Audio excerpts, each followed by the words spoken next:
So hi guys, Prabhas latest movie కల్కి. So cinema June 27 release అవుతుంది. So cinema ఎంతవరకు collect చేస్తుంది ఏంటనేది ఈ వీడియోలో మాట్లాడుకుందాం.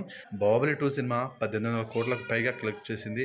అండ్ త్రిబుల్ ఆర్ సినిమా 1200 కోట్లు కలెక్ట్ చేసింది. అండ్ కేజీఎఫ్ 2, పఠాన్, జవాన్ ఇలా అన్ని సినిమా కూడా 1000 నుంచి 1200 కోట్ల వరకు అయితే కలెక్ట్ చేసింది. సో 1500 కోట్లు అయితే ఈ సినిమా కలెక్ట్ చేయలేదు. అండ్ బాహుబలి రికార్డ్ని కూడా ఏ సినిమా బ్రేక్ చేయలేదు. బాహుబలి 2 సినిమా రికార్డ్ బ్రేక్ చేయాలంటే మినిమం 2000 కోట్లు అయితే కలెక్ట్ చేయాలి.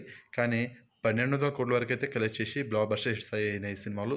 బాహుబలి 2 సినిమా రికార్డ్ బ్రేక్ చేయాలంటే అలాంటి కంటెంట్ అండ్ అలాంటి హైప్తో రావాలి. సో అలాంటి హైప్తో వచ్చి మంచి సక్సెస్ అయిన కొన్ని మూవీస్, కానీ బాహుబలి 2 రికార్డ్ అయితే బ్రేక్ చేయలేకపోయాయి. సో ఇప్పుడు కల్కి సినిమాకి ఆ అవకాశం ఉంది. బాహుబలి 2 సినిమా రికార్డ్ని బ్రేక్ చేసి కొత్త బెంచ్ మార్క్ని క్రియేట్ చేసే సత్తా ఉన్న కంటెంట్ కల్కి సినిమా.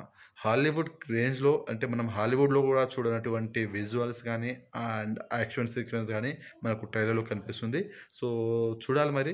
మినిమం సినిమా 2000 కోట్లు అయితే కలెక్ట్ చేస్తుంది అని నేను అనుకుంటాను. మరి మినిమం అయితే 1500 కోట్లు అయితే ఎక్కడికి పోవయ్యా, 2000 కోట్లు కలెక్ట్ చేసే ఛాన్స్ అయితే ఉంది.